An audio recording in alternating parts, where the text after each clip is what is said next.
Olá, sejam bem-vindos a mais um episódio do Oncoprosa, Vidas que Inspiram, e nós estamos iniciando uma nova temporada cheia de muita informação, muita inspiração, pessoas maravilhosas que passaram ou passam pelo diagnóstico ou que trabalham, se envolvem com pessoas em tratamento oncológico. E hoje eu estou muito feliz de dividir esse episódio com uma pessoa muito especial, que a internet me conectou e eu faço questão de compartilhar a história dela com vocês hoje.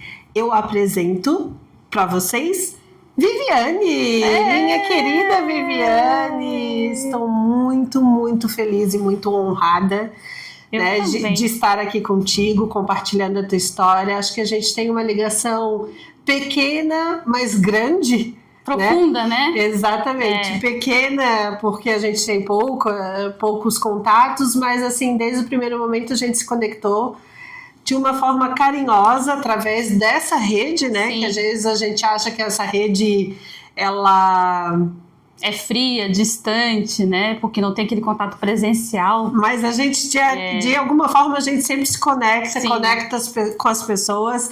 E eu já tive o prazer de estar dividindo um outro podcast com a Viviane, de estar acompanhando a história dela. E eu queria poder compartilhar a história dela, que ela seja inspiração para muitas outras pessoas. Vivi, muito obrigado por ter aceito estar aqui comigo. E eu queria agora que tu contasse pra gente quem é a Viviane. Meu Deus! Primeiramente, Grazi, é um prazer imenso, assim. Eu sou meio tiete, gente, do Oncoprosa. Então, foi a minha programação de férias, sabe? Sabe assim, aquele tempo que você tira pra você assistir aquelas coisas que você gostaria de assistir e não deu tempo. Então, assim, é um período pra você parar, né? Assistir com calma, reviver muita coisa, né? E esses nossos encontros, essa conexão, como tu fala, né? Tu gosta muito dessa palavra, eu acho que ela é uma palavra bem rica e bem propícia para tudo isso. Que a gente se encontra, se conecta, se abraça, né? Se acolhe. E eu fui acolhida, né? Por você no início do meu tratamento oncológico. Então, eu sou Viviane, eu sou cantora católica desde muitos anos. Uma cantora maravilhosa. Ai, que linda!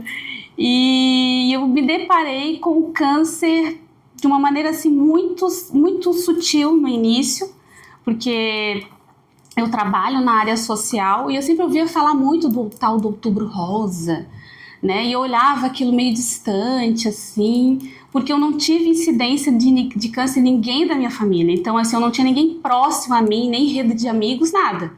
E eu observava essas campanhas meio assim de longe. Aí eu me lembro que teve uma época que, à medida que os anos vão passando, ela vai, né, se fortalecendo, crescendo. E eu olhava assim, gente, isso tudo assim, parece que é tudo só nesse mês. E tu não vê uma continuidade. Né? E isso é uma coisa que me irritava, né? Me incomodava isso. Mas nesse olhar, tu não estavas com diagnóstico? Não. Então, tu já pensava...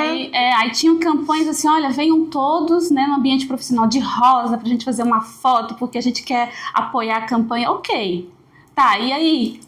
É a foto, tá, nós apoiamos, né? Cuide-se, previna-se. Perfeita essa tua colocação. Tá. E depois, o que tá acontecendo, né?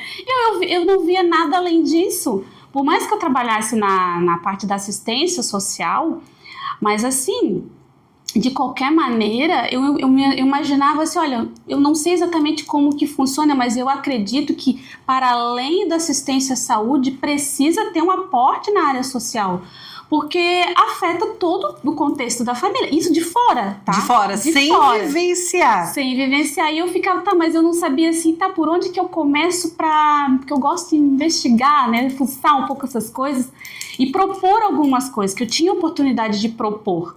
Aí eu não conseguia. Ok. A vida aconteceu, né? Eu tenho hoje 46 anos, eu tenho 2 filhos, sou uma mulher... Ai, bem lindos mesmo. Mãe de ser de mãe de menina é ótimo. Eu sou a rainha da casa.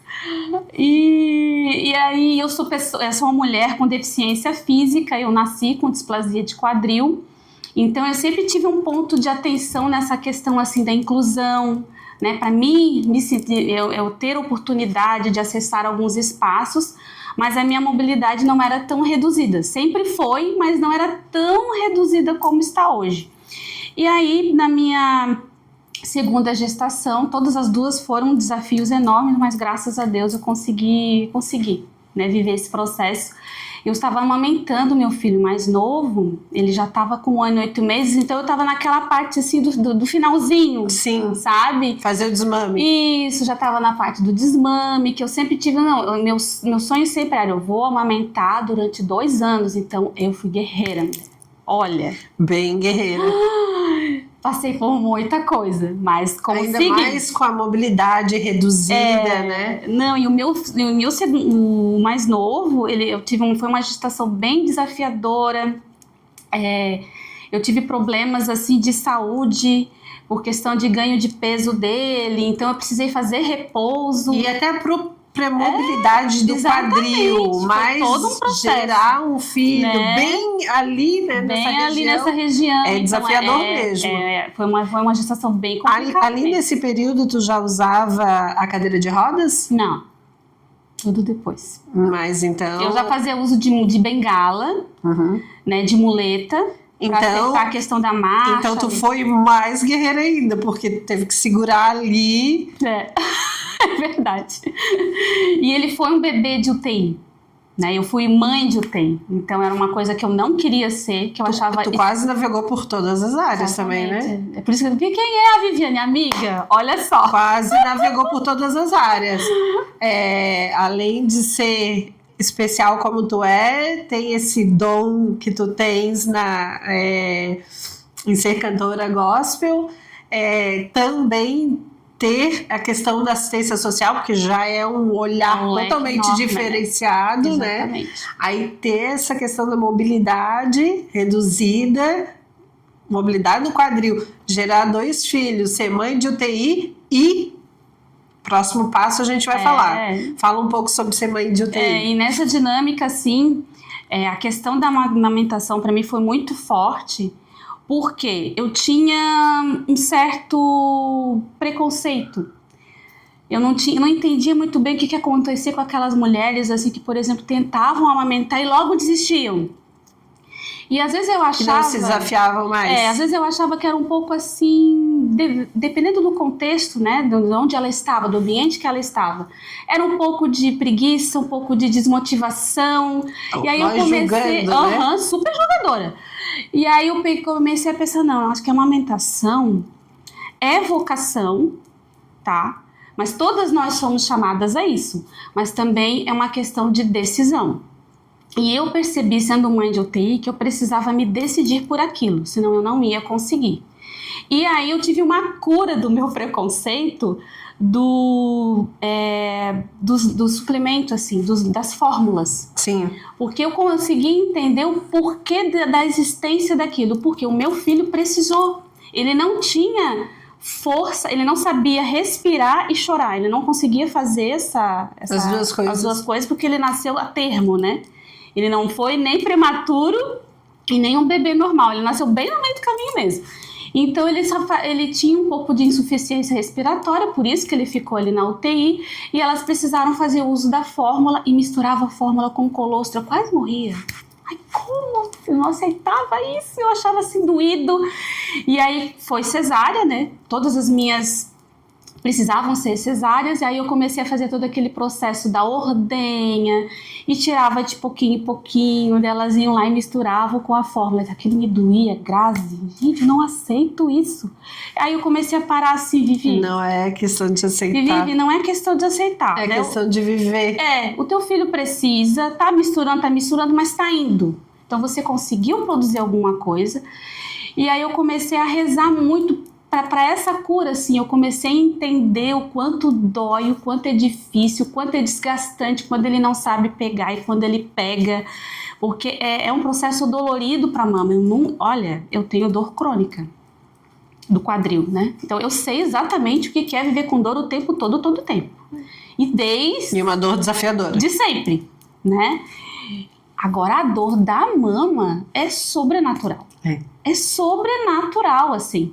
Então eu fui tendo essa cura interior que Deus foi me permitindo, porque eu tenho uma ligação muito forte com Deus, com a minha fé, e ali eu precisei, naquele ambiente de UTI, eu acompanhei muitas mães, eu fui acompanhada pelas enfermeiras, então eu aprendi toda essa dinâmica, né, de como cuidar da mama, como fazer essa ordenha do leite, da mama. Então isso foi, e outra coisa que elas incentivavam muito, não use mamadeira, né? Então a gente trabalhou um pouco com sonda, então eu vivi todo esse universo, assim, e foi rico. Aprendeu. Muito Viveu rico. na prática. Na prática. Então assim, olha, eu não chego no nível assim, de me considerar, né, de uma consultora de amamentação, mas todas as mulheres que se aproximam de mim, assim, eu sempre dou dicas, sugestões, eu acolho, mas eu digo assim, ó, se você vê que não dá, às vezes não é possível, gente. Né? Às vezes não é. E a dor do outro é do outro, né? A gente tem que respeitar a dor do outro, porque como tu mesmo falou, tem a questão do ambiente familiar, de como que ela tá vivenciando aquilo, de como que ela foi preparada para aquilo, né? Se aquela dor, pode ser mínima para ti, mas para ela é máxima. Às vezes ela não consegue suportar. Exatamente, cada um tem um grau de dor diferente então, da nossa, isso né? Isso me humanizou muito. Exato, até porque às vezes a gente tem um respaldo, às vezes mesmo com respaldo familiar a gente não consegue, não está preparado. E sabe, tá falando ali em questão de fé, uma das coisas sempre que eu conversava com Deus, eu nunca falava em cura. Eu nunca falava porque poderia não ser um momento... as nossas curas, o entendimento de cura era diferente para mim e para ele. Poderia ser diferente para mim e para ele, né? Deus que eu falo. Então, eu sempre pedia sabedoria. Em todas as minhas orações que eu fiz, eu pedi sabedoria exatamente para isso, para saber ter esse grau de elevação, de fazer entender o que eu estou passando pelo momento. Exatamente. Então isso foi muito rico para mim. E eu tenho um olhar para a amamentação, para os cuidados da mama, que eu cheguei a fazer um tempo mas bem lá atrás, que meu sonho era ser médica, fiz 70 vestibulares, aí eu fiz um pouquinho de enfermagem, por que eu não terminei? Eu fui lá desistir para estudar para medicina, para tentar fazer o vestibular ainda, né? E aí a gente teve uma aula sobre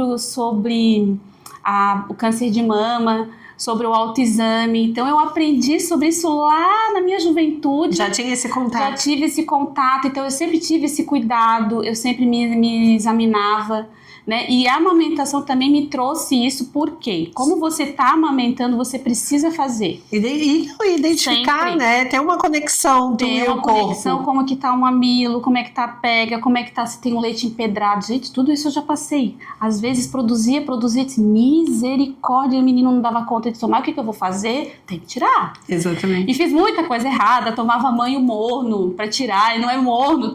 Aí o morno ajudava a produzir mais ainda. Então, assim, graças a Deus eu conseguia produzir muito leite. Então, eu sempre fiz uso de chazinho. Sabe aquelas coisas antigas? Eu fazia de tudo. Porque o meu primeiro filho, o Isaac, ele teve refluxo. Pensa numa criança que a mamãe, vou dar mamar para o Isaac. O Isaac eu tinha que tirar daqui assim, porque se eu mexesse um pouquinho, leite todo ia fora. Em mim, em tudo. Então não parava leite nessa criança. E ele mamava muito. Então imagina a produção. Então esse meu contato com a mama com as mamas foi desde ali. E na situação do Israel Miguel, como eu já estava nesse final de transição ali de amamentação, o leite já estava um pouquinho menos, ele já estava comendo. E aí eu percebi, opa, aí tem uma bolinha aqui, mas isso aqui tá tão diferente de leite empedrado, que geralmente é um pouquinho maior, né? É mais ou menos desse tamanho assim que ficava em mim. Não era uma bolinha tão pequena. E aí eu comecei a massagear. Não, então tá, vai ver que é empedrado. E fiquei massageando. E não era bem na mama, era mais ou menos aqui assim. Ai, tomara que não tenha pego no microfone. Mais ou menos um pouquinho assim. Mas que estranho. Então, Passou 15 dias, sabe quando tem a vida acontecendo, eu voltando a trabalhar, 2020, voltei de licença, maternidade e tal, e a vida acontecendo, eu percebi, gente, mas isso aqui parece um pouquinho maior e não desmanchou. Mas como é importante esse olhar, né, Vivi? Foi que Às aconteceu. vezes a gente, até uma das coisas que se fala muito nessas campanhas é a questão do autoexame, né, que a gente tem que cuidar, porque o autoexame ele não é um exame, né, Sim. de autoconhecimento, mas sim não é um exame, sim um autoconhecimento, né, que a gente tem que entender, opa, isso estava aqui, isso não estava, não está se desmanchando, o que eu vou fazer? Então, esse movimento de fala, ele é importante, que estimula as pessoas a se tocarem, Com né? certeza. A se conhecerem, que tem muitas pessoas que não têm esse contato. Não tem esse contato mesmo. E como eu tive o Israel Miguel com 39. Então, eu até achei que eu ia fazer meu aniversário de 40 anos lá na UTI. Eu saí um pouquinho antes. Ele ficou 11 dias na UTI. E ele nasceu em julho. Então, aí eu fiz 40 anos em casa, passando por isso tudo. Então, foi um aniversário de 40 anos, assim, ó. Uau! Consegui passar em casa com meu filho vivo no colo. Naquele momento era o teu maior presente e desejo. Era o meu maior presente e a referente a esse episódio, né, o que eu queria passar para as mulheres, assim, o quanto você precisa ter decisão e ter uma atitude de fé.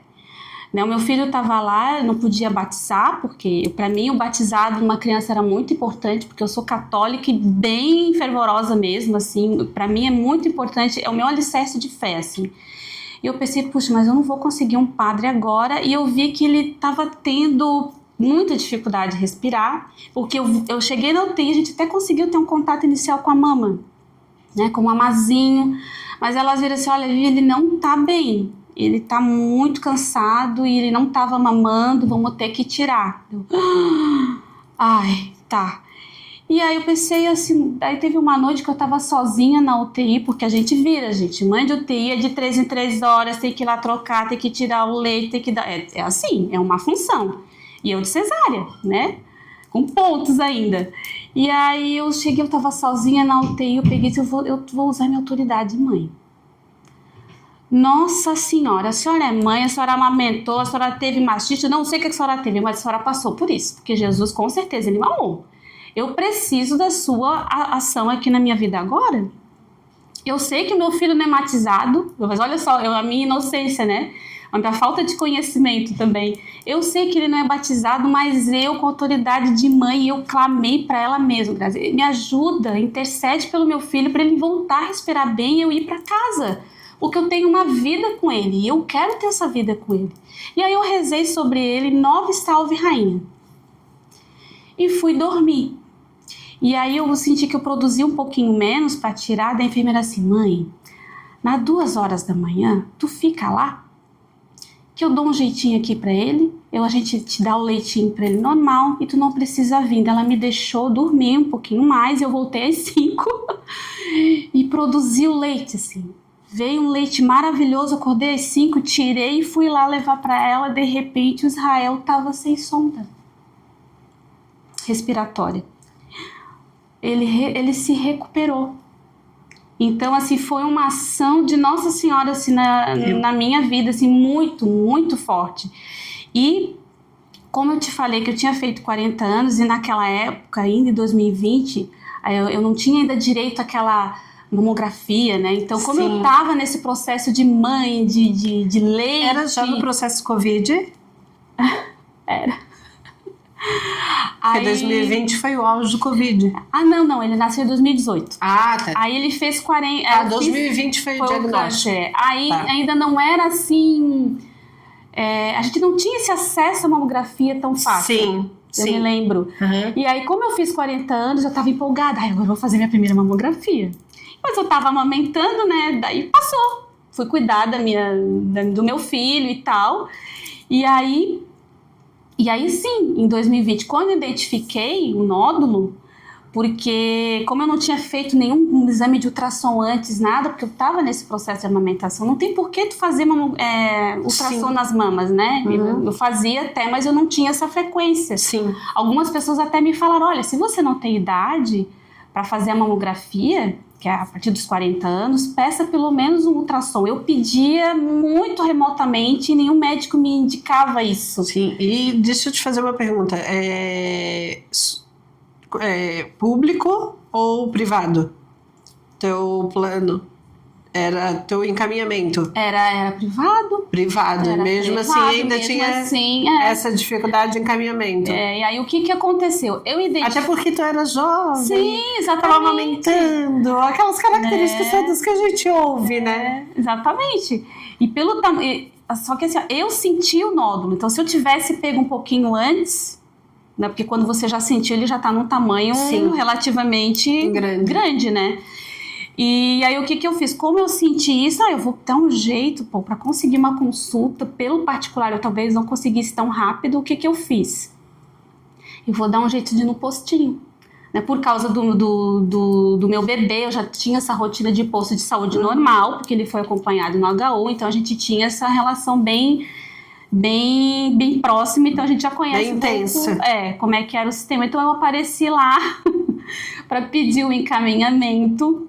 Aí no dia 17 de março de 2020, o nosso governador decretou lockdown. E eu fui no posto de saúde sem ninguém no posto, guria, só uma enfermeira e o medo.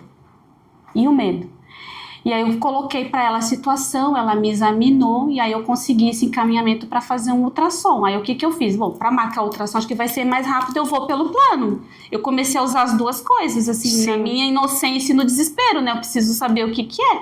Aí eu agendei para dia 19 de março, em meio ao lockdown, e aí eu hesitei. Eu pensei em não ir, porque eu fiquei com medo. A sensação que a gente tava era horrível. Sim, ninguém sabia o que estava acontecendo, né? Horrível. E aí o meu esposo assim... Há 2 dias do fechamento. Isso. E aí eu vou sair de casa. Como assim? Tô todo mundo com medo, né?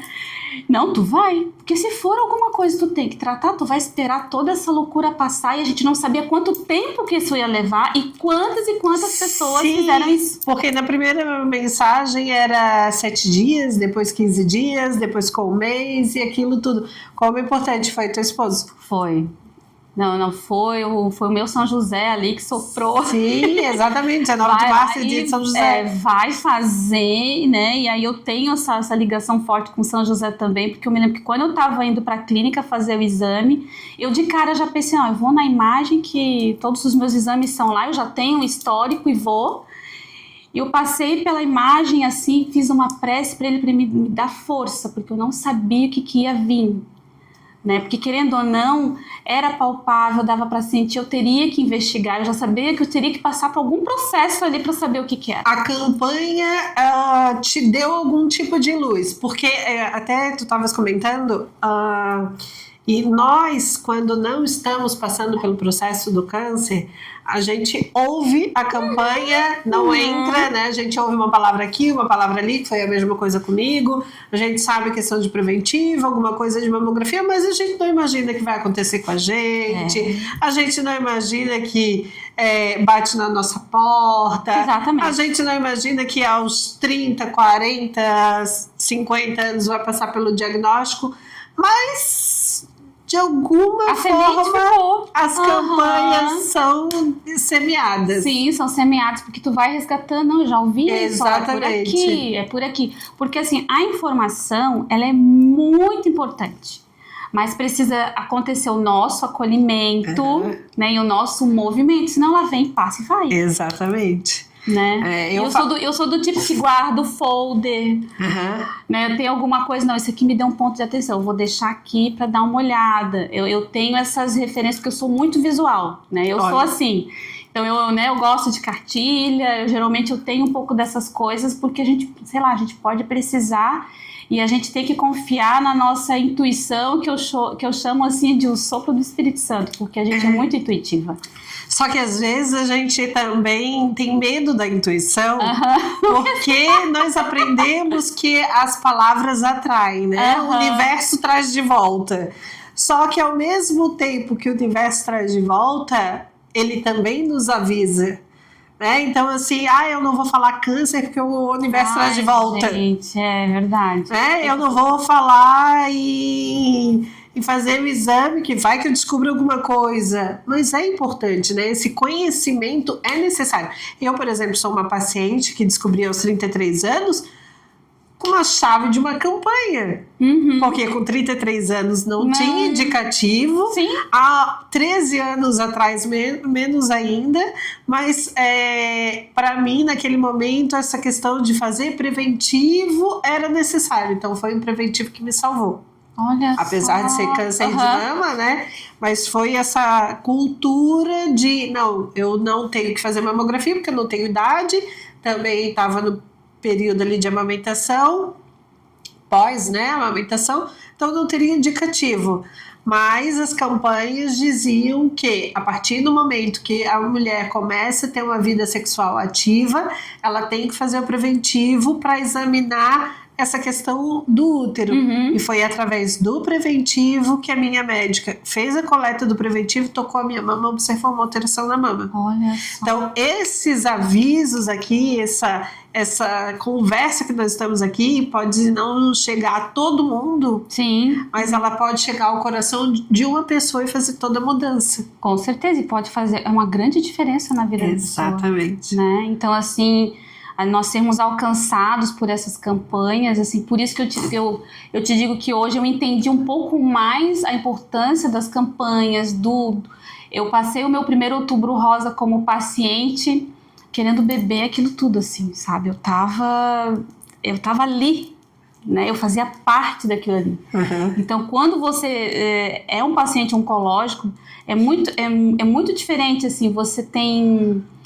Os outros pacientes são como se fosse da família, né? É muito engraçado isso, assim. Eu acho até especial, porque é que a gente sabe aquilo que a gente sente. Você sabe o que eu sinto, você sabe o que eu passei, você sentiu uma dor muito parecida. Muito parecida, não é a mesma coisa, mas a gente tem esse desejo de querer acolher. Eu vejo, Vivi, o Oncoprosa e o Minha Vida Superando Câncer nasceu exatamente dessa falta.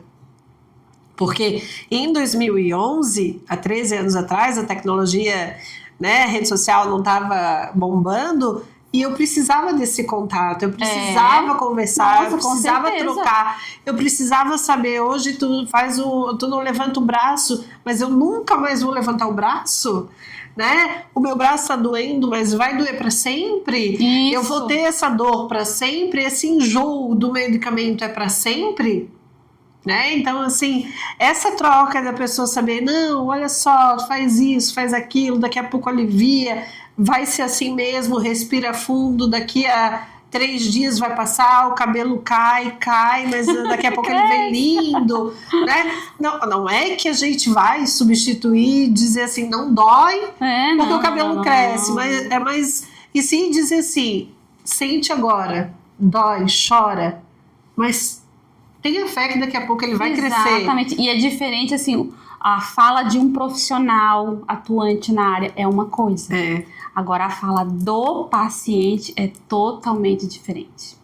Isso eu percebo muito, assim, nas palestras, nas vivências, porque é muito importante que o paciente fale. Exatamente. Né? Eu buscava algumas informações científicas, assim, só que chega uma hora que tu não entende muito daquilo, e aí você quer um pouco da vivência, do dia a dia. Esse dia a dia, que pra gente que não tem noção, não tem experiência, que é muito rico também.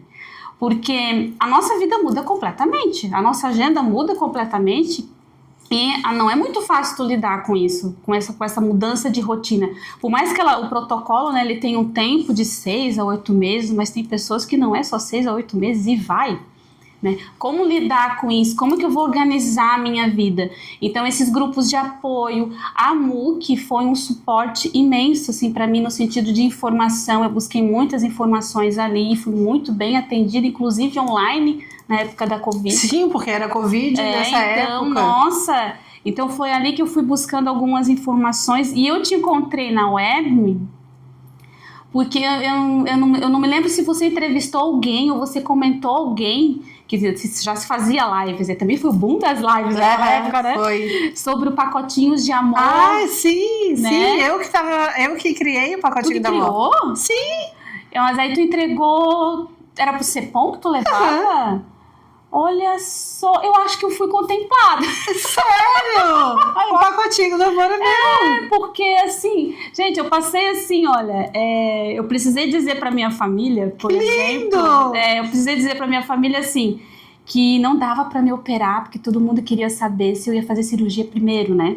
Sim. Faz a cirurgia depois do tratamento. No meu caso, não deu. Todo mundo faz questionamentos. O meu também, eu fiz primeiro a quimioterapia e depois a cirurgia. No meu caso, não deu. E... Câncer, cada caso é um caso, cada pessoa é uma pessoa, cada reação é uma reação. Não, e tinha aquele mito assim, ó, todas as pessoas próximas da minha família, os meus pais, os amigos, descobriu um câncer, operou, morreu. Não dá pra operar o câncer. Tu não pode operar o câncer no começo. Se operar, morre. E sabe o que eu imaginava? Já pensou? No meu momento, eu imaginava que era a quimioterapia que matava. Nossa, meu Deus do céu. Porque eu entendi o quê? Recebeu o diagnóstico, vai morrer. Câncer morre. Exatamente. Né? Então, aonde que eu vou morrer? Se eu tinha 33 anos, estava trabalhando normalmente, fiz o preventivo, porque eu queria engravidar, saí do preventivo com o diagnóstico do câncer. Câncer localmente avançado, vou morrer. Lendo ali as informações, aproximadamente 6 meses de vida. Aí eu assim, como que eu vou morrer em 6 meses de vida? Meu coração tá batendo, eu tô respirando. Como que eu vou? Aí eu comecei a sentar, buscar informação. Aí eu lembrei da fulana que estava fazendo quimioterapia e passou mal e não sobreviveu. Mas era por N situações. Sim, é todo um contexto, né? Todo um contexto. Não é porque a fulana morreu durante um período do tratamento que todos vão morrer iguais. Exatamente, né? Isso não é porque alguém morreu no centro cirúrgico que todos vão morrer igual. Agora, recentemente teve o caso de um rapaz que foi fazer uma tatuagem. Pois é. Né? E passou mal na anestesia. Então, não quer dizer que todas as pessoas vão passar do mesmo jeito. Ele tinha um histórico que deveria ter sido investigado. Enfim. Mas até de entender o que isso significa, essa é a desmistificação que a gente tem que fazer. Exatamente. No meu caso, foi um exercício, assim. Aí eu coloquei para os meus pais assim, olha, por causa da Covid, não dava pra operar. Eu dei uma volta, assim, porque eu não tinha estrutura emocional para justificar. Para justificar, eu não tive bagagem. E ser segura, né? Eu não tinha uma bagagem assim. Então, a questão da Covid pesou porque a gente não conseguia ter aquele contato familiar, aquele abraço, aquele afago. Então, ficamos eu, meu esposo e 2 crianças numa redoma. Porque ninguém podia se visitar, ninguém podia se fazer nada. Sim, porque nós éramos do grupo de risco. Exatamente. Então, esse foi um grande desafio, assim, foi um desafio imenso. Então, eu fiz a primeira quimioterapia, foram 16 medicações. O meu subtipo é o HER2 positivo, então eu fiz o uso dos imunobiológicos. Isso. Mais 18 doses. Aí eu parei para fazer a cirurgia, né, a cirurgia das mamas, e eu tive também nódulo na axila, e eu não percebi o da axila, jamais. Sim. Tu passa sim, só que tava bem interno, eu não consegui identificar. Sim. Então, eu não precisei fazer o esvaziamento das mamas, só tirei o sentinela e mais alguns ali, né? Eu fiz o esvaziamento todo.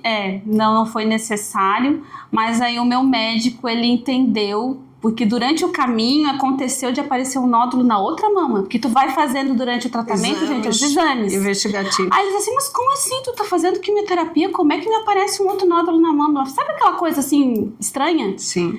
Menina, aquilo ali me deu uma dor, uma preocupação enorme assim. E aí eu precisei, não, vou ter que me entregar mais para Deus mesmo e confiar. Porque te abala. Sim. Né, te abala. Aí o que ele pensou? Depois eu repeti o exame, não apareceu mais. Ou seja, olha, Vivi, nós vamos fazer a mastectomia total. Nós vamos tirar as 2 mamas. Topa? Topo. Vambora. Né? E aí tu vai para uma cirurgia, tu não sabe como que tu volta, né? Porque ele disse, ó, eu não vou garantir pele, não vou garantir mamilo, se eu ver que a coisa tá muito intensa, eu vou retirar tudo. Ok. O que eu gostei do meu médico, que é o Carlos Cripa Filho, e o meu oncologista, Dr. Ricardo, sinceros. Isso. A gente precisa dessa segurança, né? Até porque, eu até achei que eles foram sincerões demais, porque eu sempre ia sem acompanhante, eu não podia ir com acompanhante por causa da Covid. Então eu aguentei muito rojão assim, só, né? O meu diagnóstico eu tive sozinha, eu não tive a companhia de ninguém, a não ser do meu tercinho de plástico, Nossa Senhora estava lá comigo. E aí nas outras 2 consultas a minha irmã foi, porque daí a família, né?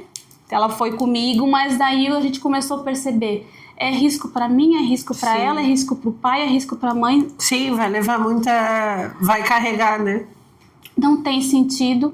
E uma outra coisa muito importante que eu gostaria de falar para as pessoas é que, no meu caso, né, eu tive algumas informações, eu fui acompanhada por uma equipe incrível, até com nutricionista, só que eu não tive acesso à parte do exercício físico. Então, eu precisei parar de fazer fisioterapia, porque eu não podia ter esse atendimento presencial. E naquela época não era tão comum você ter fitness online. Sim. Não era tão comum naquela época como é hoje, né? Então eu meio que dei uma parada e tinha aquele, não, você está em tratamento de câncer, você precisa fazer repouso.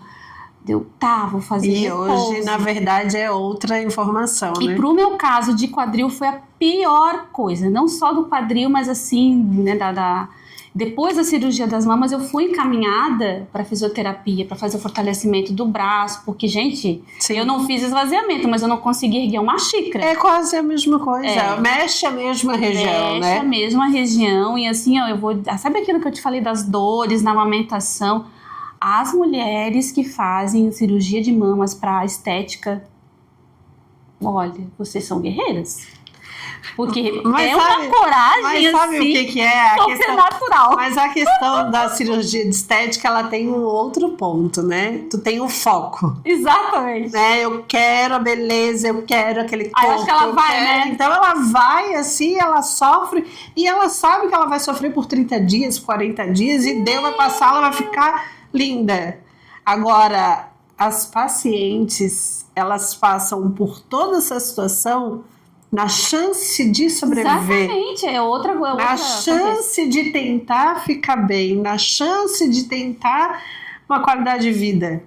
Então... É pela vida. Né? Exatamente. É pra sobreviver. Exatamente. É o que tu mais quer, eu quero tirar isso de mim. Porque tu tirou as 2 mamas com a possibilidade, não com a certeza que tu ia se curar. Com certeza. E tu sai de lá assim, e é toda aquela dinâmica do sutiã, né? Dos curativos. Aí eu entendi já tem um abalo emocional. O universo junto, né? Da alta compressão, que eu não tinha acesso a isso, eu só usava meias. Porque quando faz cirurgia de estética, tu trabalha mentalmente há um tempão. Né? Até tu decidir, até tu juntar dinheiro, até tu juntar força, até tu juntar coragem. A mulher no diagnóstico... Às vezes tem que ser pá. Geralmente o diagnóstico vem, ele já passa uma rasteira e que o mundo, o chão se abre. E é tudo muito rápido. E é pela vida. Por isso que a rede de apoio é muito importante, as entidades, as instituições que existem, os grupos de apoio, muito importante. Eu comecei, só que eu passei todo esse processo assim meio no casulo e eu comecei a ter acesso aos grupos de WhatsApp, de roda de conversa online, depois. Sim, pouco depois. Depois da pandemia, houve esse movimento de abrir a internet, né? Graças a Deus. Para nos dar essa companhia. A live mesmo, teve muitos casos que a live veio como essa troca. Uns por serviço, outros por direcionar e outros para a questão da solidão ali também, né? Mas e, deixa assim, só... E aí o que eu queria chegar no tal do pacotinho. Ah, tá, eu ia falar benção, sobre ele. Na benção que foi. Porque eu fui, né, fazendo todos os pré-requisitos, cuidando com a alimentação, eu fiz uma redução. Aí vem muita... A outra coisa que vocês precisam cuidar, amigos e amigas, vem uma enxurrada. Olha, toma isso, e toma aquilo, e faz aquilo, olha, isso é bom pro câncer. Calma. Quando você tomar a decisão... Eu conversei até com a minha mastologista na época. Doutora Tânia, o que a senhora acha sobre isso, sobre aquilo? Vive, olha só. Ela foi muito assim, coerente comigo, sabe? Você tá optando por um protocolo ativo, né? Um tratamento convencional. Certo, certo. Então vá até o fim. Não caminha muito. Siga, porque senão isso pode atrapalhar um pouco. E ela não queria me explicar muito pra mim não me deixar muito nervosa. Mas ela foi bem leve, assim. Então, assim, ó, vamos por partes. Começa com a tua químio, né? Isso já é todo o universo. Ai, a químio vermelha, e não sei o que é muito agressiva. Então, é tanta coisa nova. Então, a gente tem que filtrar um pouco. Isso. Então, eu recebi, deixei guardadinho lá na pastinha de arquivos, assim quando eu conseguir ter mais clareza, eu vou olhar. E eu fui e busquei tudo depois. Então tem coisas que existem a título de prevenção e tu pode até adotar. Agora, num tratamento, no protocolo da ativo, interação. Não, ainda não. Da interação. E outra, deixa eu te falar, na minha época, 13 anos atrás, eu ouvia de 10 anos antes, no caso 23, somando aí, que era bom usar criolina, fazer usa uma gotinha, 2, 3 a 10 dias, depois regride, que é bom para diminuir tumor. Nossa urina é bom para o tumor. Olha só, quanta coisa que vem como cura de um câncer. Se fosse assim, todo mundo estava curado e ninguém tinha câncer. É verdade. E apesar de eu ter seguido tudo muito à risca, eu estava me sentindo bem. Eu fiz as 4 iniciais vermelhas, eu tava bem, eu não tive todas aquelas reações, a não ser a queda de cabelo e tal. Eu tava ainda reações bem. Tem, mas dentro do esperado, né? Mas eu tive uma baixa na imunidade. Aí é outra coisa, eu não quero ir pro hospital. Eles dizem, olha, deu febre, você tem que ir? Sim, qualquer alteração. E eu 2 vezes eu dava uma camuflada naquela febre, menina. E eu com 2 crianças em casa, eu não queria. E o meu marido, ele tava trabalhando e não tava. Porque ele era autônomo, e aí eu tava de licença já de saúde, né, no caso, tava em casa, e eu com 2 crianças em tratamento ativo e não tinha um outro acompanhante. 2 crianças pequenas. Pequenas, imagina, de 4 e de 1 ano e 8.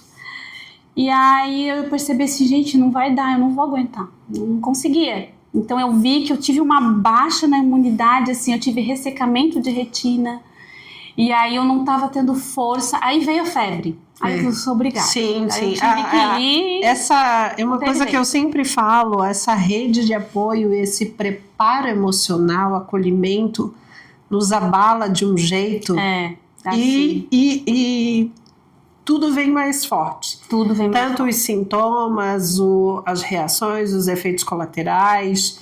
Então, quando a gente tem essa base estruturada, né, esse acolhimento, a gente passa pelo processo. Porque depois não fica leve, com foco no processo. Não leve, mas não aquela coisa pesada ao extremo. E aí eu precisei, eu falei para Deus, eu vou descansar em ti. Imagina, no alto da Covid, todo mundo com dificuldade financeira e era só a minha renda. Meu marido parou de trabalhar, fazer as externas deles, eu fiquei só com a minha renda mesmo. E eu tive que ser internada no CEPOM. Fiquei lá uns 11 dias, mais ou menos, porque a imunidade baixou de um jeito assim, olha, e tive que interromper a químio, né? Tive que passar por um tratamento de antibiótico e tudo mais. E lá eu tive só que assim, outra coisa que é bem importante, gente, você que não é ser pessimista, mas tenha sempre uma bolsinha pronta. Ai, mas eu vou ser sempre internada? Não. Mas paciente oncológico, gestante, a gente tem que ter a nossa bolsinha para sabe aquelas emergências? Porque você não sabe o que pode acontecer, né? E eu não tive isso. Então, meu marido, ele ficou totalmente desestruturado, totalmente perdido, mas assim, às vezes ele se encontrava. Homem dentro de casa casa não acha a sua própria cueca, imagina achar as tuas coisas. Aí eu tava lá, e assim, uma das coisas que eu fiz, quando eu tive o diagnóstico, olha, eu falei pro meu esposo, vai contar pra família e tal, a gente conta para o mundo ou a gente se fecha mesmo? Aí ele assim, olha, a gente precisa de oração, vamos falar. E eu não tinha muita prática nas redes sociais, mas eu resolvi abrir isso na rede social, e eu me lembro que foi na época da Páscoa, e eu comecei a falar, comecei a trazer um pouco da minha realidade. Eu não mostrava muito, porque era muito difícil, Sim. Mas toda vez que eu ia fazer alguma medicação de quimioterapia, eu cantava uma música que tocava o meu coração, sabe? E eu compartilhava com a minha mãe, esse pequeno videozinho, e aí eu resolvi compartilhar com os meus seguidores no Instagram também. Então isso trouxe uma leveza para mim. Uma conexão. Tantas palavras, a conexão. Foi tanta gente rezando, mensagem de pessoas que eu não falava há muitos anos. Então eu tive um acolhimento na rede social, assim, uma benção assim, na minha vida. E as pessoas comentam, nossa, mas tu vai fazer aqui meio arrumadinha, né, maquiadinha. Eu disse, gente, mas isso é a minha... Eu tô indo para um lugar para receber uma medicação que vai me ajudar. Exatamente. Então eu tenho que estar linda. É como se eu fosse para uma festa. Exatamente. Né? De que forma que eu vou absorver isso. Eu encarava como a minha cura, como a minha melhora. E era. Então eu cheguei lá no hospital sem nada. Eu não tinha um batom, eu tava só com a roupinha, eu pensei, ai gente, enfim, né? Traz um creme tal. De repente me chega a terapeuta ocupacional, olha. Isso. E as voluntárias trouxeram um pacotinho. Isso. Aí tinha um batom. Isso. Uma pulseira, brinco e um lenço. Um lenço, assim, todo lindo. Eu disse, não, vocês já vão bater uma foto minha já. Eu tava toda de sol.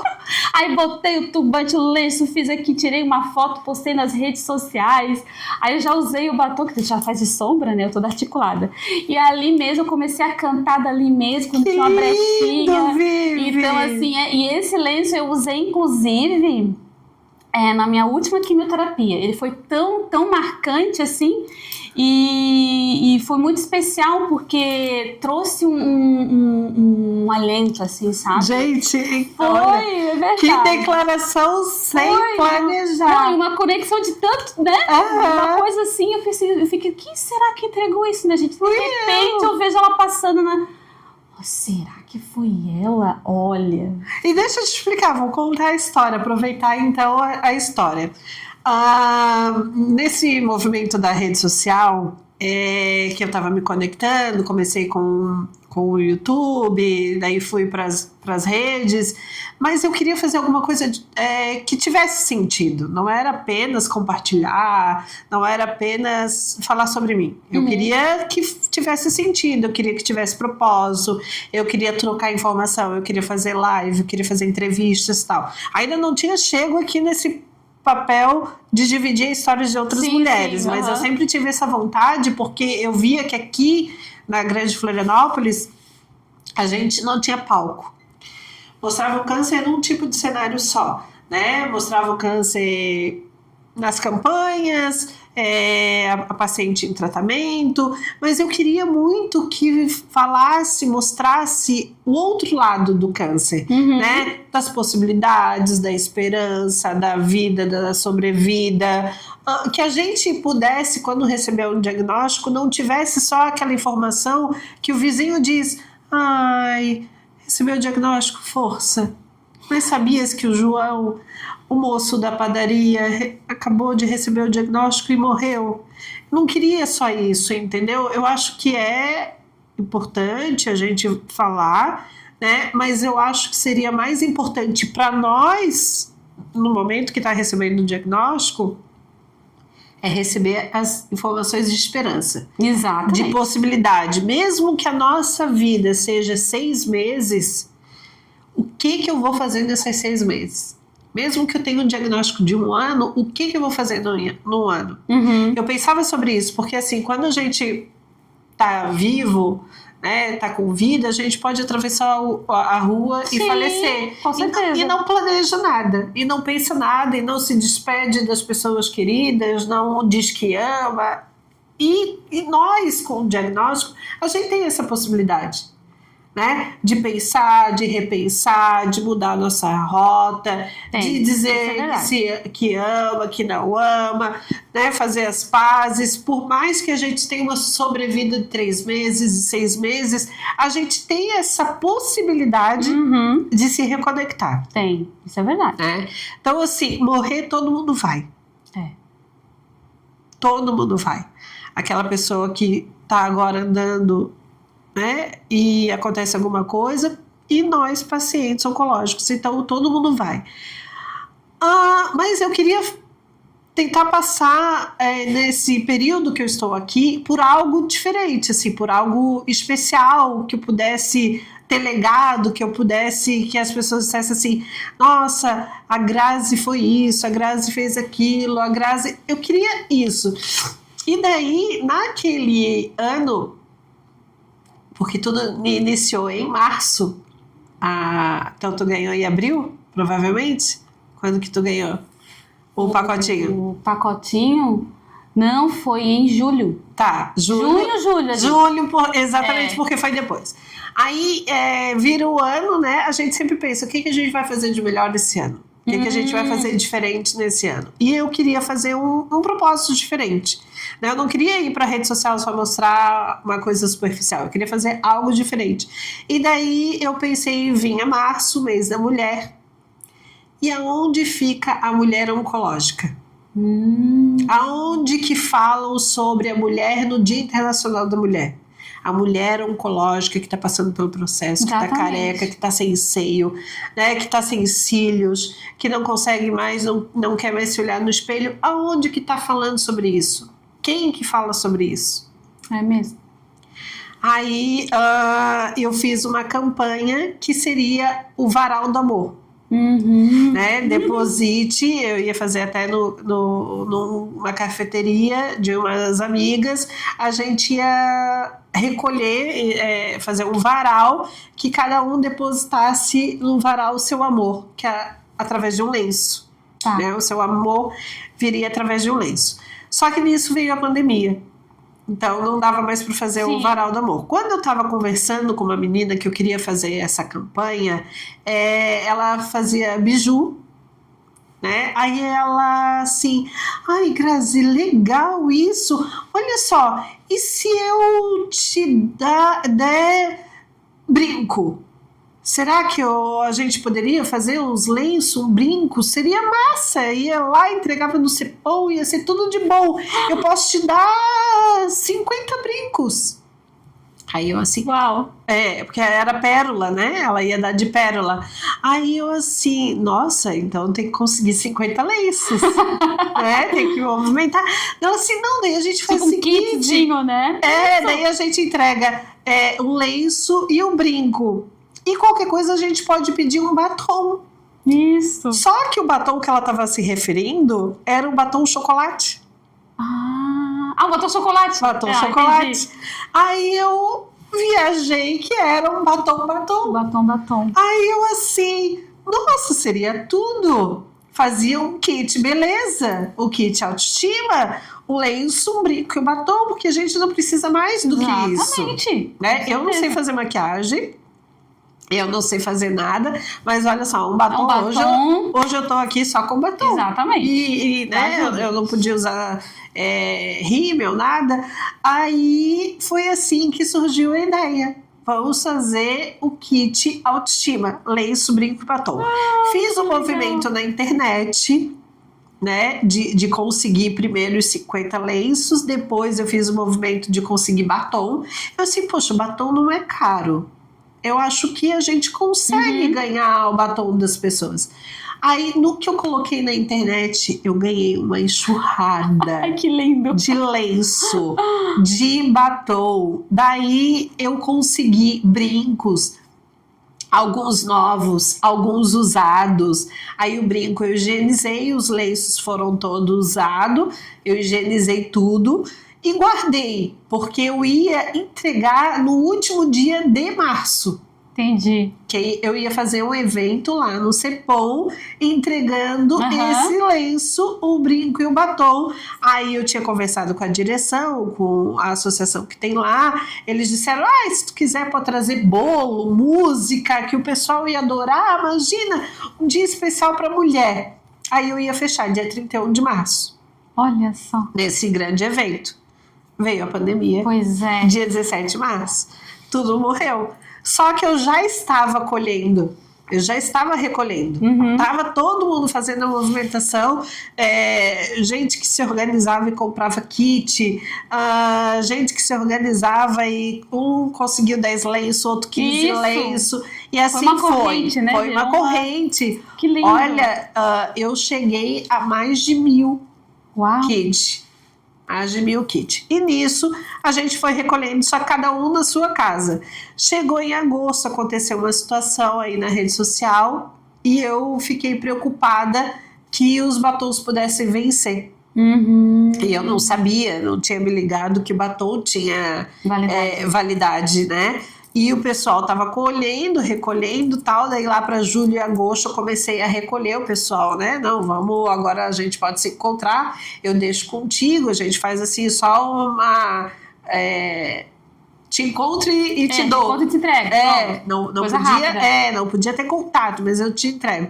Então, dali, eu comecei a recolher e eu assim, o que eu vou fazer com esses kits aqui? Porque o meu planejamento não tinha acontecido, né? Não dava para fazer a festa. Eu assim, mas eu tenho que entregar, eu não posso ficar com esse batom que sai da validade. Aí... eu tive a ideia e teve autorização de eu higienizar tudo e colocar num pacotinho. Isso. Porque se entregasse um lenço aberto, sim, era risco de contaminação. Eu vou te entregar uma coisa contaminada, exatamente, né? Então, eles me deram a ideia, eu tive a ideia e pedi autorização de higienizar tudo, mas eu tinha que ter todo o cuidado de higienizar. Então, eu botava máscara, eu botava luva, lavei tudo, não tinha contato, não pegava. Meu céu, que carinho. Lavei, tem tudo na rede social. Eu tenho fotos, tenho até um destaque disso tudo. Aí eu lavava, minha mãe me ajudou muito, né? A gente ia pra lá, eu botava luva, os brincos eu higienizava tudo com álcool 70, o batom era lacrado, né? Então eu higienizava, o lenço eu lavava e botei num pacotinho transparente. Isso, transparente. Primeiro foi transparente, depois eu botei no outro que é o envelope pardo. Aí no transparente, na hora de montar essa organização, eu ficava emocionada porque eu lembrava de mim. De como que seria especial pra mim se eu recebesse um kit desse. Nossa. Porque um lenço pra mim era caro. Na minha época era caro, não tinha onde comprar, não tinha tanta acessibilidade como a gente tem hoje, né? Então assim, tu já tá em tratamento, comprar um batom, comprar um brinco, comprar um lenço, né? E ter um lenço para cada roupa, ou lenço, 2, 3 lenços, porque tem que ter pelo menos isso, 2, 3 lenços que tem que lavar. Tem que lavar, né? E assim, se tu tá com essa roupa, tu vai querer um lenço que mais combina ou menos combine um pouco, né? Isso faz bem pra nossa autoestima. Exatamente. E como eu não sabia fazer maquiagem, eu botava um lenço colorido, um brinco e um batom, eu já me sentia bem. Já se sentia bem, exatamente. Então, quando eu tava preparando aquele kit, eu me emocionava, me arrepiava, assim. E depois eu fui recebendo, cada vez que eu postava foto, que eu tava lavando, que eu tava recebendo, que eu tava fazendo kit, eu ganhava mais lenço e mais doação. Eu tinha amigas que elas se juntavam e compravam fardos de batom. Porque eu tinha uma prima que na época trabalhava numa casa de cosmético e ela vendia com preço de custo. Olha só. Entendeu? Então eu tinha primas e amigas que compravam com ela preço de custo e me davam um fardo lacrado de 25, 30 batom. Entendeu? Elas faziam o racha ali, 3, 4, 5 amigas, cada uma dividia, comprava um fardinho e me entregava. Então assim... eu não cheguei a contabilizar o final, mas eu passei de 1.000 lenços e 1.000 kits. Aí eu entregava, primeiro foi 50, depois eu entreguei, teve uma época 150, 180, 200, e eu ia de caixa, entregava na VOC, deixava na VOC que elas recebiam, aí dali elas passavam para as terapeutas, e as terapeutas ou entregando nas pacientes que estavam ali na recepção, e algumas as que estavam internadas. Então depois elas, cada vez que eu ia entregar o kit, eu recebia um feedback. Né? Ai, teve uma moça que se emocionou, teve uma outra que bateu foto, teve uma outra que chorou, tem uma adolescente que nunca tinha comprado um batom. Então, assim, cada vez que eu recebia esse feedback, eu declarava no Instagram, recebia mais apoio. Sim. Aí teve um outro momento que eu via os lenços, as pessoas com lenço de TNT, aí eu assim, lenço não, a máscara de TNT, aí eu, ai meu Deus, e eu e a minha mãe sentamos e costuramos máscara de TNT.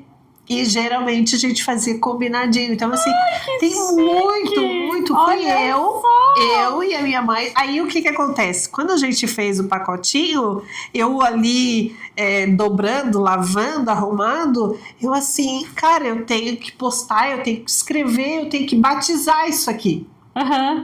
Aí eu batizei de pacotinho do amor. Porque eu estava fazendo com muito amor cada pacotinho. Mas olha só, e não só eu fui alcançada, né?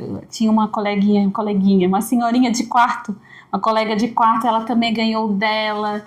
Então, assim, aquilo pra nós fez um bem, assim, a gente já parou, não, para tudo, já vamos se arrumar. Ai, olha, e nós não sabíamos disso. Não sabíamos disso. A terapeuta achou o máximo, assim, nossa, como elas se animaram, todas nós, assim. Exatamente. E a ideia era essa, então vou até usar para agradecer depois as meninas que ajudaram, assim, eu tive uma ajuda fantástica.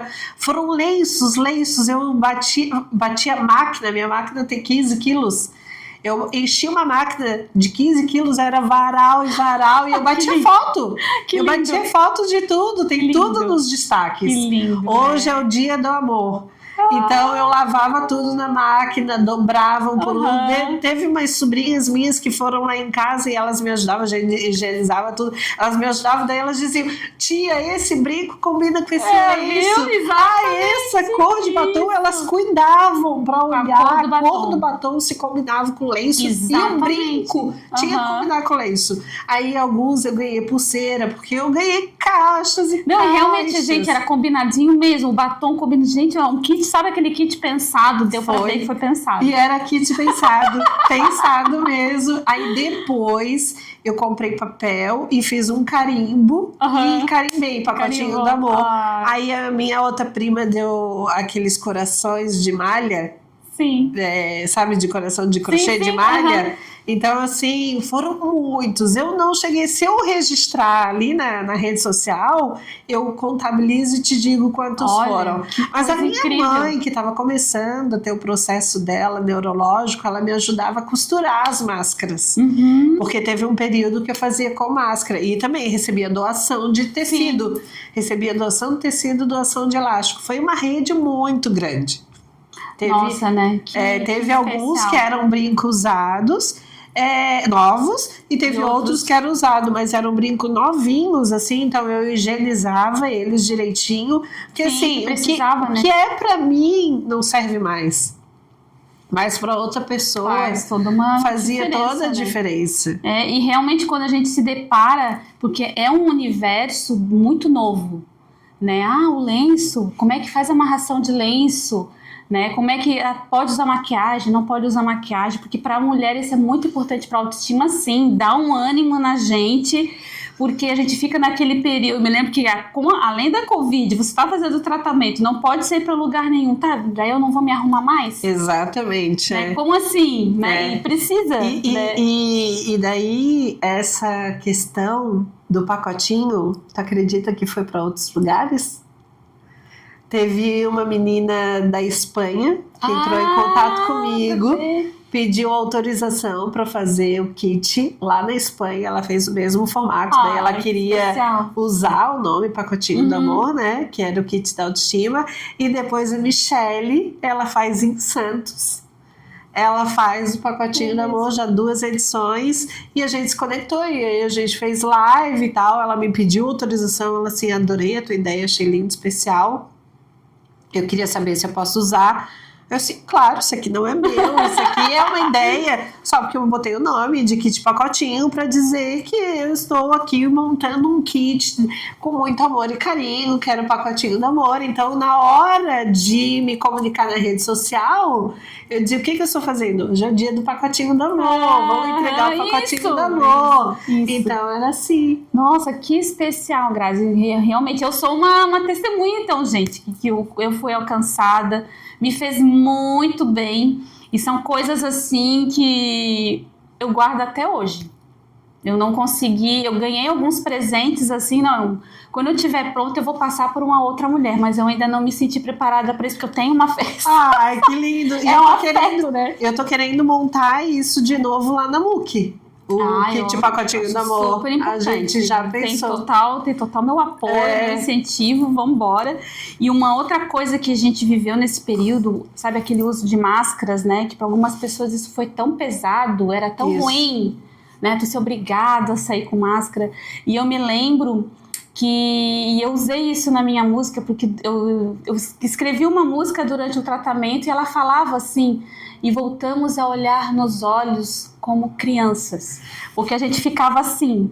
Então, só os olhos, eu né? sei que foi um período, gente, de muita dor, de muita renúncia, de muita dificuldade, mas a gente sempre precisa fazer o esforço de tirar o lado positivo dessas situações tão difíceis que a gente passa na vida, desses desafios, né? Então a gente voltou a se olhar, a gente se conectou através das redes sociais, a gente se ligou mais. Eu tenho certeza que as pessoas se ligaram muito mais do que antes, né? E essas oportunidades de fazer o bem, olha a criatividade, foi uma criatividade, né, que alegrou dias de várias pessoas, de várias mulheres. O meu, né? da minha mãe, vocês não sabem a conexão que foi com a minha mãe. Minha mãe estava começando a entrar em um quadro demencial, né? E a minha mãe costurava, então assim, a gente estava vendo que ela ainda conseguia se entender, que ainda conseguia. Ela esquecia algumas coisas, mas ela lembrava de costurar. Né? Então, assim, isso foi muito importante para nós. Ela não podia sair de casa, mas ela ia lá em casa, porque daí era eu e ela, né? Era só eu e ela. Aí era lá em casa passar o dia costurando. Então, assim, fazendo foi muito lindo, foi muito lindo. Nós já estamos chegando ao final, já falamos um monte de coisa, mas eu queria falar um pouquinho sobre a Vivi musical. Ai, olha, eu me entendi como cantora, como artista cristã em 2008, quando eu tive a oportunidade de gravar o meu primeiro EP, se chama Agnus Dei, e diante das situações financeiras, porque essa é uma batalha financeira para a gente conseguir lançar, né, apoio, patrocínio, aí depois isso foi em CD, né, na época eu fui acho que uma das primeiras a gravar um EP, porque ele tinha 6 músicas, e naquele tempo era 20, 15, né, um CD com mais de 10. E aí eu não tive recurso financeiro para conseguir reproduzir muito isso, e depois mudou, né, toda a questão digital. E durante todo esse meu processo de tratamento oncológico, eu sempre eu me deparei com a seguinte situação, Grazi. Eu lancei um trabalho de música, de arte, de evangelização, mas eu não recebia convites para divulgar isso. E isso assim, me entristeceu muito. Eu tinha que contratar pessoas para tocar comigo e eu não tinha dinheiro para fazer isso. E sabe quando parece que aquele dom vai morrendo, assim, vai abafando? E aí eu guardei ele um pouquinho e eu me lembro que quando eu tive o diagnóstico, sabe quando veio uma força assim que é Deus agindo na vida da gente? Olha só, a oportunidade é você que faz. E eu entendi, eu não sei quanto tempo de vida eu tenho, mas essa é a minha hora. Exatamente, aquilo o que eu vou fazer nos meus 6 meses de vida, né? Eu quero realizar sonhos.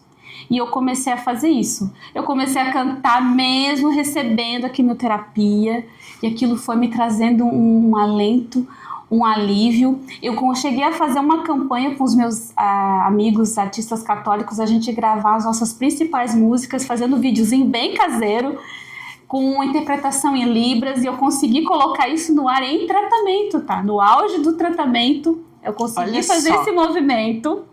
E eu pedi... Vidas inspiram.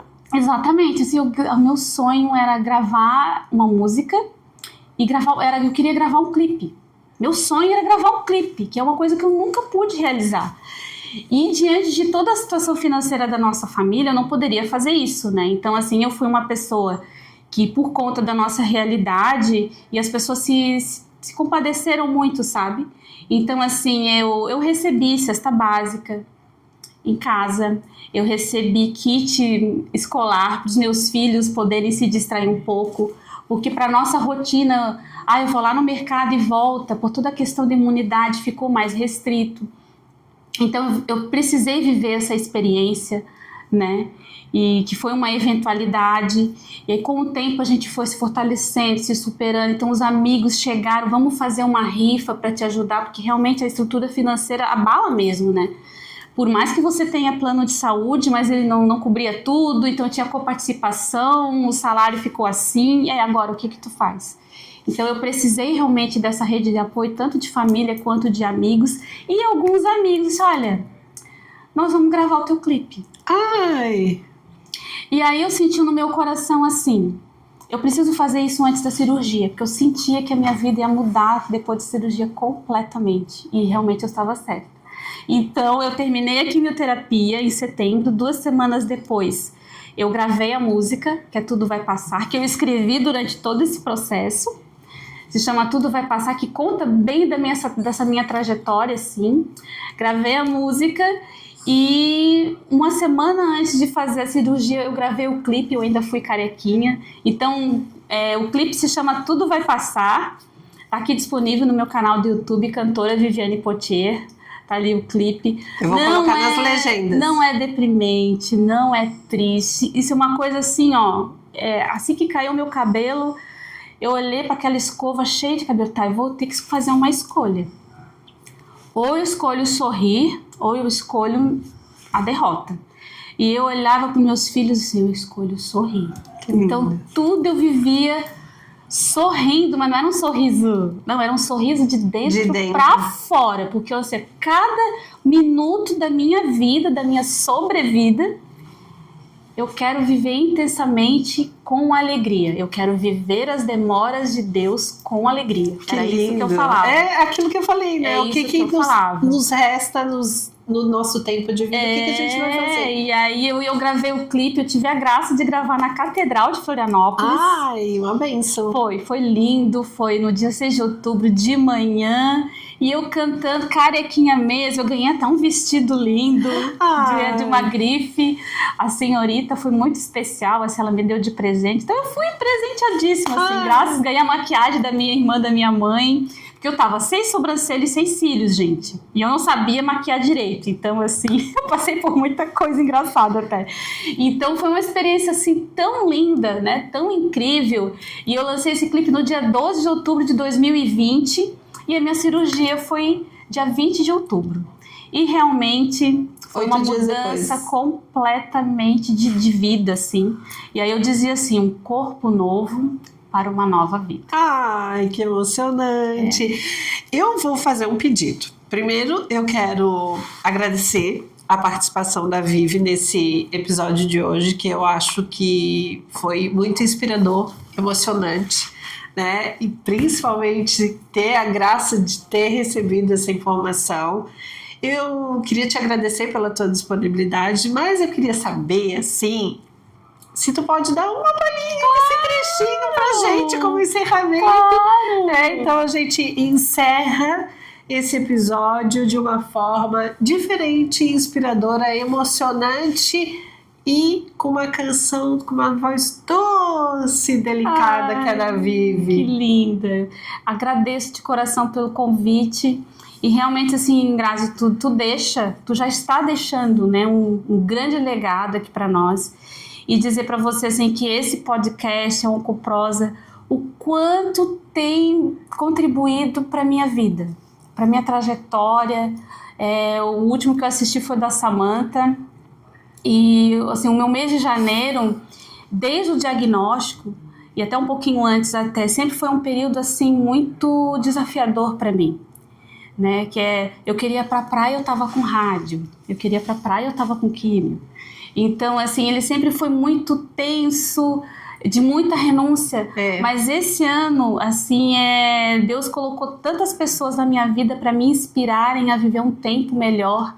Então, assim, tem sido um tempo de planejamento, né? E eu tô indo para fevereiro com mais alegria, com mais disposição, e você fez parte disso. Ai, querida. Porque assistir esses episódios assim engrandeceram muito meu coração. Eu aprendi muito, isso que eu já tenho 5 anos de caminhada oncológica, e sempre é tempo de aprender. Então eu desejo que você continue sempre com muita força, com coragem, no teu tempo, né? E isso que é o mais precioso, porque é o tempo certo.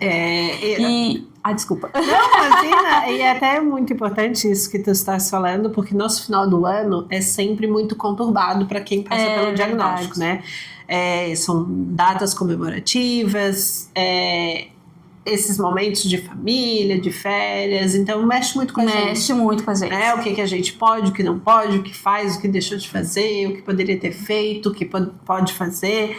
E eu tava num momento de baixa autoestima, ali, né, que a gente passa nos altos e baixos, e eu tava assim, será que eu continuo? Será que eu venho? Esse é o primeiro episódio de uma segunda temporada, que eu resolvi assim, não, eu vou. Né? A gente não sabe pra quê, mas a gente sabe ajuda muito do gente. Quê. Muito. E a minha mensagem assim é que, olha, gente, tudo vai passar. São períodos da nossa vida, né? Um período de tratamento, são desafios que a gente passa. Mas como o refrão da minha música diz assim, não me deixarei levar pelo medo, serei alegre na esperança, paciente na tribulação. Vou viver as demoras de Deus. Vou orar até a graça alcançar. Tudo vai passar. E assim como criança, seguimos firmes e fortes, nos apoiando. Sempre, sempre. Muito obrigada pelo teu carinho, pela tua disponibilidade. Eu vou deixar na legenda todo o canal da Vivi, quem quiser seguir. @ Viviane Potier Oficial, e aqui no YouTube, cantora Viviane Potier. Espero que vocês tenham gostado. Até a próxima. Beijos! Paz!